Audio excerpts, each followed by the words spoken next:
It's been our plan from the beginning to connect to the grid. So we dug the trenches, we put in the cables, we put all the work, and we also put everything into this one.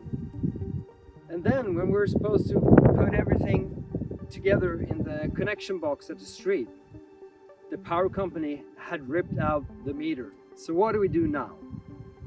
Are we going to pay the fees and connect up again? Or are we going to go off grid from the start?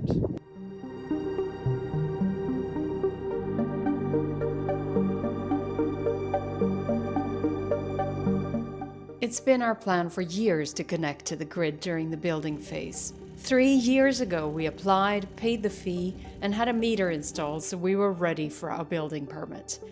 But as we finally came to the point of connecting everything, after days of digging and laying down costly cables, we discovered that the meter has been removed without notice or explanation. After some investigation, we found out that the contract was temporary and meant an automatic cancellation after 3 years. So even though we had asked for a permanent connection going to the existing structure, we now found ourselves at this point.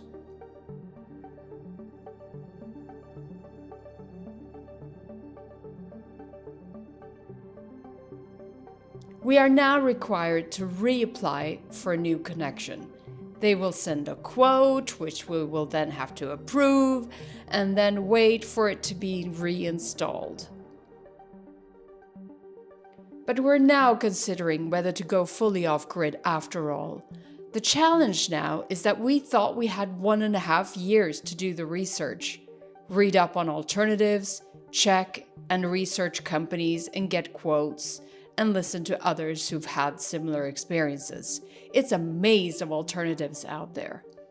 And we have 2 other challenges. One is the delivery times of getting the solar power system to our plot, and the other is security. Theft is common here, especially on an unprotected building site as ours. So we need to look at insurance and cameras, also a bit earlier than we had anticipated. But if we are honest, we're actually kind of excited about being able to go fully off-grid from the beginning, because who knows, we're probably going to have the reverse issue when we want to get out of the contract with the electricity company and for them to come and disconnect. And that is something that we don't want.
So the pipe broke in 2 places, so I'm gonna see if I can pull it on the other side. So when they built this wall, they made a very primitive staircase, which you can use to get over the wall.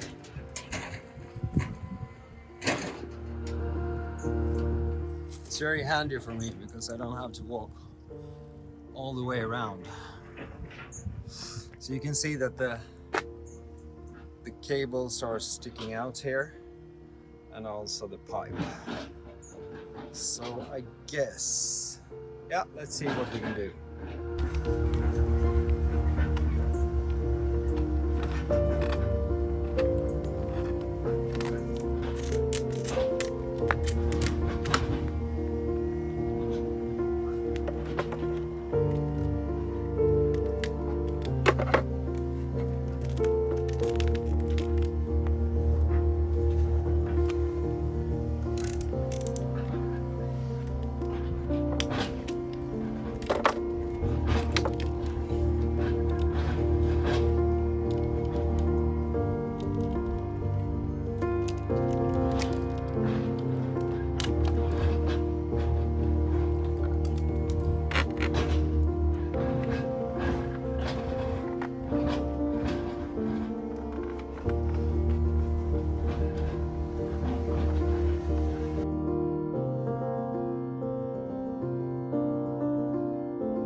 So after a lot of discussion between us, we have decided we are going to go for the solar panels. So we are ordering solar panels, an inverter and a battery to get us through this build.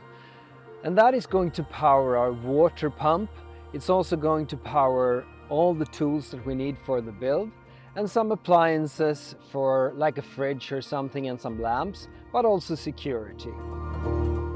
And we are very happy with that, but we hope it won't set the timeline back too much for us and that we can start and get this pretty soon. I hope we can get delivery within maybe 1 or 2 months so that we can really get going with this off-grid life.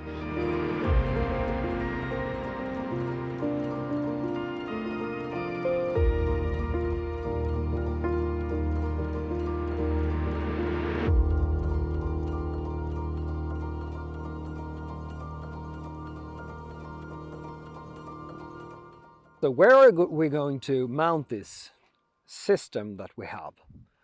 Well, on this side of the little house that we already have, we're going to build a technical room. But as you can see, it's not built yet. And we are going to have to put up the solar panels and this system before this gets built. So we're going to put the solar panels on top of this building, and then we're going to go with the cable to the inside of this building, and we're going to have the system in here. So I'm thinking we could probably mount it on this wall here. The inverter and the batteries. It has to be wall mounted because we are going to take out the floor in this house, and I don't want to move that around just for that.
There went the promise of no more rain. I have to run up to take some shelter before I'm getting completely soaked.